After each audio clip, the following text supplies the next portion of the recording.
Stop! Whatever you do, please do not buy a Gigabyte graphics card, and here's why.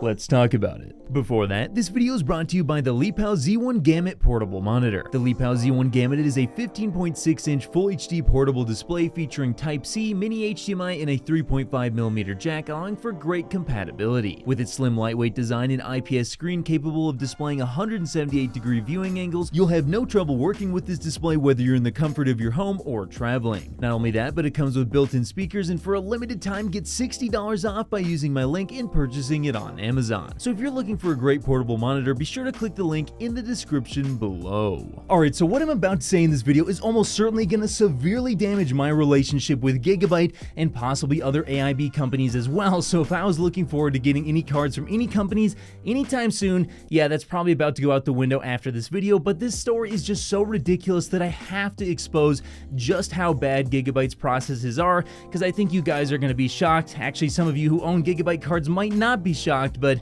yeah, it's really bad. So if you guys could help me out by sharing this video, liking it, commenting, or even subscribing, that would be a huge help. But let's get right into this story. So I'm a person who likes to make videos on YouTube, and so obviously I'm gonna have to get some B-roll, which means that I have to get my hands on some graphics cards. So what I like to do is change out my and my fiance's gaming PCs a little bit here and there so I can get footage of various different parts, and a lot of those end up being graphics cards. So this series of cards, I have been lucky enough to get my hands on probably around 10 or possibly even more graphics cards so that I can shoot B-roll of them, and then when I'm done getting footage of it, I typically like to offer it to friends and family for a reasonable price so that they can finally get an upgrade as well. So typically it does actually end up working out well for both me and everyone I know, and it's a great way of going ahead and testing different cards and getting a bunch of footage. And you know what, one thing that I've noticed after handling a number of these cards is that, well, can you guess which brand I had the most difficulties with?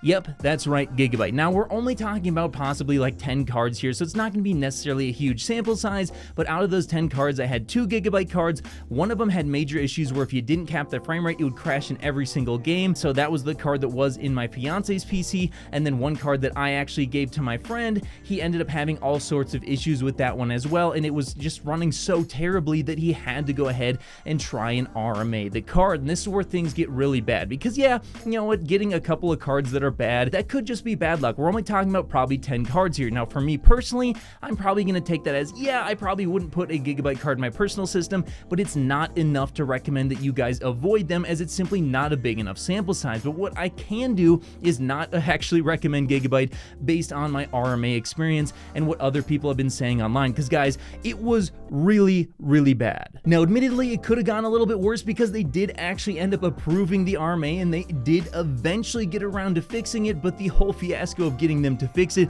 was kind of ridiculous. Now, at the beginning, it wasn't too bad because on November 24th of 2021, I went ahead and submitted an RMA request because the 3080 Ti was clearly defective. It was like running at half the clocks and was power limited, having all sorts of issues, and we were very worried that it would actually end up possibly blowing up. So we went ahead, opened up an RMA, and within the next day, Gigabyte went ahead and actually approved the RMA. So that's actually pretty good, but here's where things start to go very downhill. So the next day they approve it, and then I believe it was probably within 1 to 2 days we went ahead and shipped off the card. Now, they claim that they didn't get the card until December 17th. Now, frankly, that seems a little bit ridiculous, but let's just say they got it on December 17th, and let's give them the benefit of the doubt. Sure, whatever, they got it on December 17th. Okay, I would expect within a time frame of possibly 2 to 3 weeks to be getting the card back.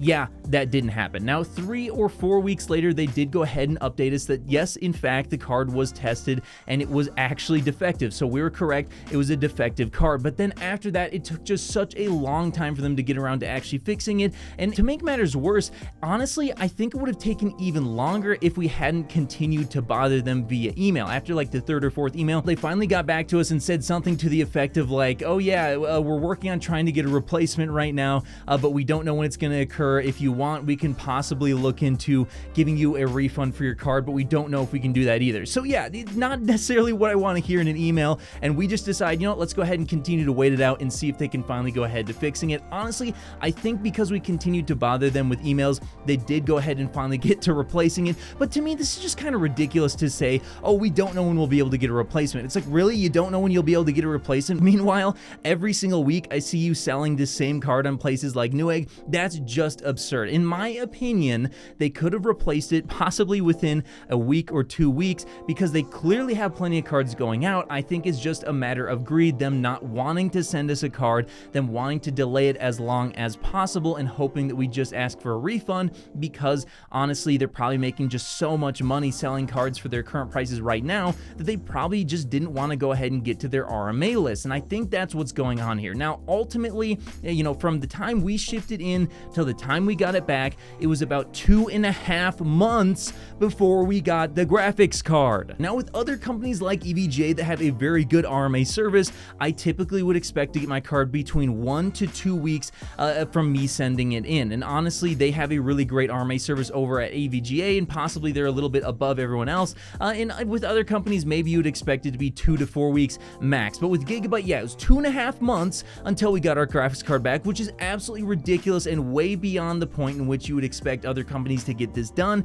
And even if we're to give them the benefit of the doubt and say that they didn't receive it for like 2 weeks or over 2 weeks or whatever, then we still have to say that it was nearly 2 months since the time they had it in their hands till they got it back to us. Now, if I was someone who didn't have any other graphics cards whatsoever, and that was my main card, that means you're out a graphics card for possibly 2 months at the very minimum, possibly over 2 months. If you don't bother them via email, God knows how long it's going to be. You could be talking 3+ months until you get a replacement for your graphics card. Now, in different times, maybe this wouldn't be the case, but my point is, when a company goes ahead and treats you this poorly with their RMA service, they sell you a bad card. In fact, they sold me multiple bad cards, and then they go ahead and have just the absolute worst RMA experience. Now, admittedly, they did go ahead and replace it, so it could have been worse, but it's the worst experience that I've ever had RMAing any product with any company.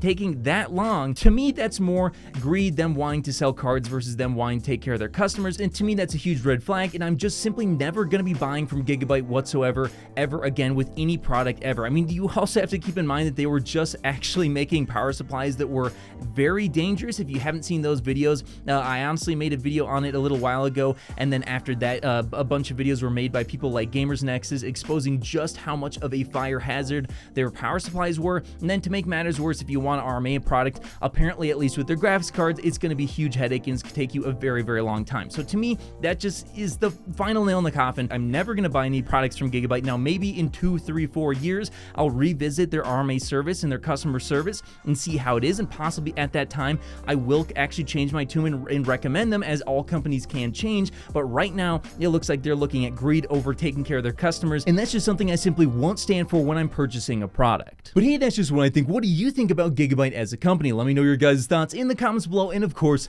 I'll see you in the next video. If you made it to the end of the video, be sure to drop a like. Every time you do so, AMD and Nvidia get more stock.